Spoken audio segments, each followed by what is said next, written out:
A sunny morning began at sea, the wind blowing lightly, the water shimmering and calm. We were gently swaying in the boat, feeling the rhythm of the waves. I joked with my friend as we watched the islands on the horizon. Sunlight reflecting on the water warmed our faces. Everything felt effortless and peaceful. This was far more than a typical weekend outing. There was a quiet harmony between us. No one was in a hurry, everyone enjoying their own moment. The gentle breeze brushed my face, and the boat's slight rocking felt like a soothing melody. At this hour, there were no worries, only the sea and us. After a while, the rhythm of the waves began to shift, the gentle rocking replaced by stronger motion. At first, I ignored it, noticing the wind changing direction and clouds forming on the horizon. I shared this with my friend and we smiled, saying, "Maybe the wind just picked up a bit." The boat rocked lightly, but it was still under control. The waves grew increasingly fierce, and I felt harsher movements on the water. The boat was small but sturdy, though the risk of losing our direction was rising. A lone island appeared on the horizon. Heading there until the waves calmed seemed the safest choice. We quickly adjusted our course toward it, moving with greater care and precision. As we approached, the shoreline became clearer. The waves hadn't subsided, and the safest spot to tie the boat was in front of the rocky shore. We secured the rope and turned off the engine, careful not to damage the boat. Our breaths were fast, but there was a sense of accomplishment. We had safely reached land without being swept away. When we stepped onto the shore, the sound of the waves was still loud, but the boat was secure. At first, we just stood and observed, scanning the island for any other traces of life.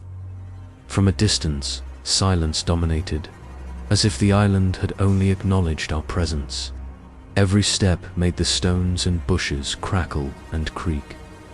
Looking closer, we noticed signs of a settlement. Stone piles, small structures, and narrow paths. Perhaps people here could help, or at least provide a safe space. We began exploring swiftly, moving through trees along silent trails. The sun was slowly setting, and shadows lengthened across the ground. After some time, we spotted smoke from a fire. We quickly changed direction and moved faster.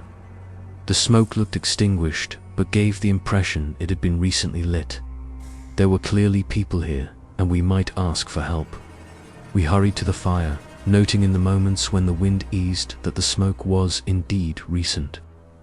We decided to light the fire, both for warmth and in case the people returned.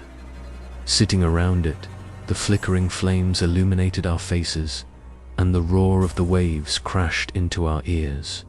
We heated food from the boat and added wood to the flames. The air grew colder, darkness slowly falling. At first, we felt safe, but shadows began moving among the trees, and the wind's howl broke the quiet. A rustle reached our ears, a rhythm unlike the scraping of stones. I reached for my friend, but my hand met empty air. By the flickering firelight, we moved cautiously, each shadow seeming threatening. "It's just the wind," I said, but unease gnawed inside me. Every step felt watched by an unseen presence. We decided to walk from the fire toward the shore.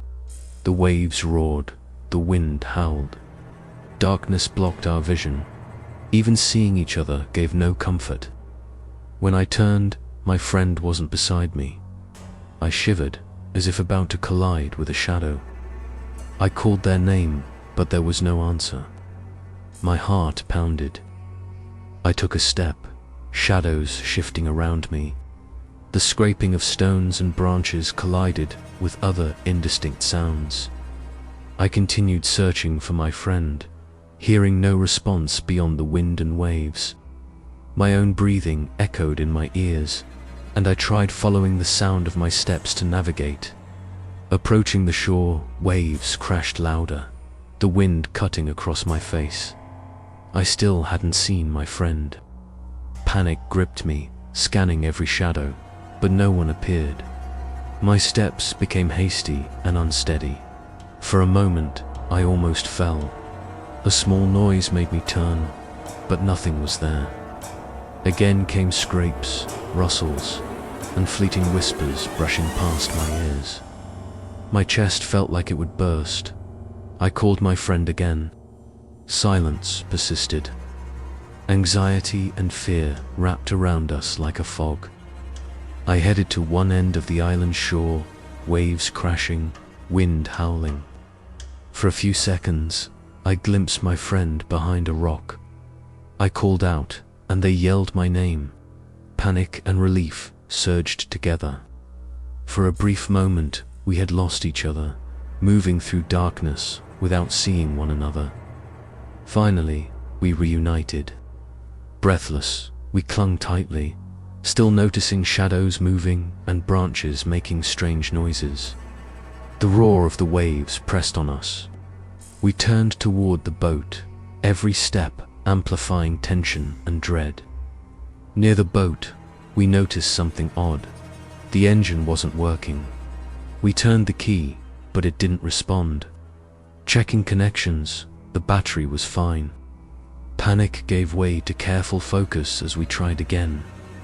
After some attempts, the motor started. The boat shuddered slightly.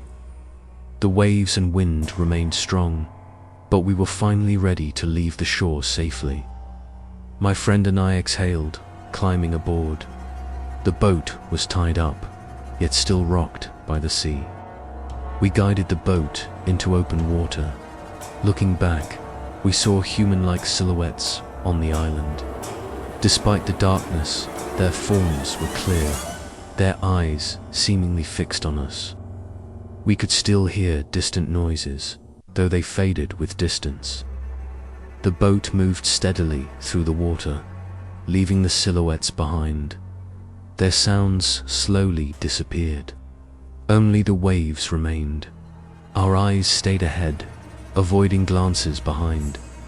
The fear eased slightly, though a lingering unease remained.